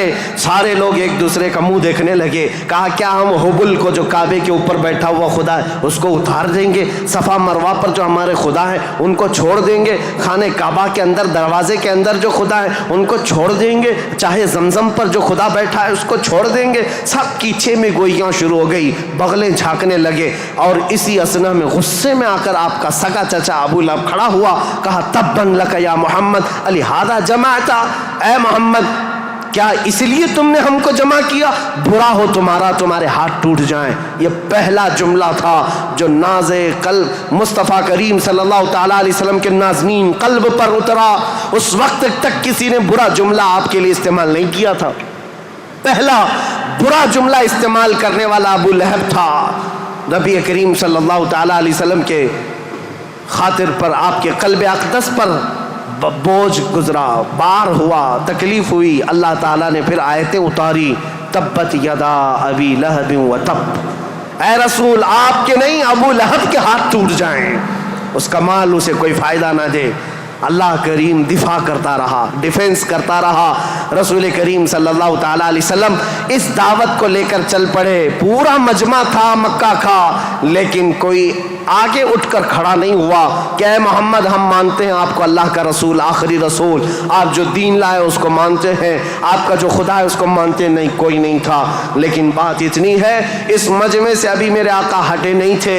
9 سال کا ایک بچہ حضور کے قریب آیا، پتلی پتلی ٹانگیں تھی، آنکھوں میں آشوب تھا، آنکھیں رس رہی تھیں، لال ہو چکی تھی۔ آیا اور قریب آ کر کہا، اے محمد عربی صلی اللہ علیہ وسلم، میں آپ کو اللہ کا حقیقی رسول تسلیم کرتا ہوں، آپ کا دین میں ایکسپٹ کرتا ہوں، خدا واحد کی میں عبادت کرتا ہوں۔ حضور اکرم صلی اللہ علیہ وسلم نے اس 9 سال کے بچے کو سینے سے لگایا اور دعا کی، مولا اس بچے کی ٹانگوں میں، اس کے بازوؤں میں تو طاقت عطا فرما اور اس کو دین کا عظیم سپاہی بنا۔ میرے آقا کی یہ دعا تھی۔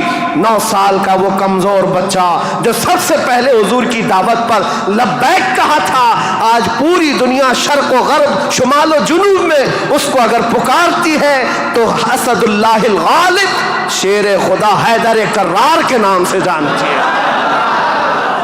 اس کی طاقت کو کون جانے، اس کی طاقت کے قریب کون پہنچے؟ لا فتح الا علی، لا سیف الا ذوالفقار۔ اس حیدر کرار کو جو طاقت و قوت تھی، جو خیبر شکن ہے، پھاٹک کو اکھاڑ کر پھینک دینے والا، مرحب کے لوہے والے لباس پر تلوار کی ایک ضرب لگا دے تو اس کے سر سے لے کر سینے تک ٹکڑے کر دینے والی تلوار رکھنے والا، یہ طاقت کہیں اور سے نہیں، یہ دعائے مصطفیٰ سے ملی ہوئی ہے۔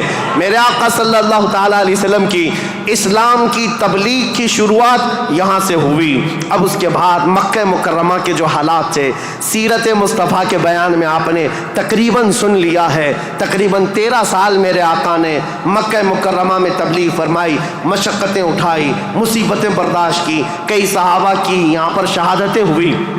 یہاں پر حضرت سمیہ کا قتل ہوا ہے، حضرت عمار بن یاسر کو یہاں پر مارا گیا، حضرت یاسر کو جلایا گیا، اور یہاں پر حضرت خبیب بن عدی، حضرت زید بن دسنا، حضرت خباب بن عرت، ان کے مسلے کیے گئے تھے، کان کاٹے گئے، ناک کاٹے گئے، ان کی زبانیں کاٹی گئی، ان کے ہاتھ پیر کاٹے گئے اور ان کو پھانسی پر چڑھایا گیا۔ یہ ساری تکلیفیں میرے آقا نے برداشت فرمائیں۔ 13 سال تک بلال حبشی کو تو پیروں میں رسی ڈال کر کے مکہ والے کھینچتے تھے، بدماش لڑکے پورے مکہ کی گلیوں میں گھماتے۔ ان کا آقا جو امیہ تھا وہ آپ کے سینے پر گرم سل رکھتا، گرم ریت پر آپ کو سلایا جاتا۔ آج کی زمین پر آج بھی آپ مکہ میں جائیں، دوپہر کے وقت 1 منٹ آپ بغیر چپل کے کھڑے ہو کر کے دکھا دیں، اللہ کی پناہ آپ کے پیروں میں چھالے نہ آئیں تو بات کرنا، آپ کے پیروں میں آبلے نہ پڑ جائیں تو مجھ سے کہنا، لیکن وہ بلال حبشی کو پورا دن گرم ریت پر سلایا جاتا، پیٹ گل گئی تھی اور ان کے پیٹ سے گوشت نکل کر کے چربی میں تبدیل ہو گیا، چربی نکل گئی تھی، ریڑھ کی ہڈی دکھتی تھی۔ یہ حضرت بلال کے ساتھ ہوئے۔ یہ باتیں اس لیے میں عرض کر رہا ہوں، ان ظالموں کو آج صرف حضور کی جنگیں نظر آتی ہیں۔ حضور پاک کے ساتھ مکہ والوں نے جو دہشت گردی کی تھی، جو آتنک مچایا تھا، وہ کیوں نہیں بیان کرتے؟ 13 سال تک تلوار نہیں اٹھائی، نہ تلوار اٹھانے کا حکم دیا، 13 سال برداشت کیے، سوشل بائیکاٹ بھی برداشت کیا، حضور نے پتے کھائے، چمڑے ابال کر کھائے، سب برداشت کیا، پھر ہجرت بھی کیا، اپنا وطن بھی چھوڑا، اب مدینہ طیبہ تشریف لے گئے۔ اب یہاں سے اسلامی حکومت کی اسٹیبلشمنٹ ہوتی ہے، بنیاد رکھی جاتی ہے، اور میرے دین کی بنیاد جہاں رکھی گئی وہ بہت بڑا کروڑوں کا بنایا ہوا پارلیمنٹ نہیں تھا، وہ کھجور کے چھالوں سے، کھجور کے پھڑ سے بنایا ہوا چھپر کا ایک چھوٹا سا گھرانہ جس کو مسجد نبوی کہا جاتا ہے، یہ مسلمانوں کا مرکز تھا، یہ پارلیمنٹ تھا میرے آقا کے۔ یہاں سے اسلام کی حکومت کا آغاز ہوتا ہے، یعنی اسٹیبلشمنٹ جو ہوئی۔ اب یہاں سے رسول اللہ صلی اللہ علیہ وسلم نے باضابطہ بادشاہوں کو اسلام کی تبلیغ دی، لوگ جوک در جوک اسلام لاتے رہے، اور اس کے بعد اسلامی فتوحات بھی ہوئیں، غزوات ہوئے، جنگیں ہوئیں۔ نبی کریم صلی اللہ تعالیٰ علیہ وسلم کا یہ جو مدنی دور ہے حضور کا، یہ بڑے سنہرے ابواب میں لکھا گیا۔ وہ ہجرت کا 8واں سال تھا۔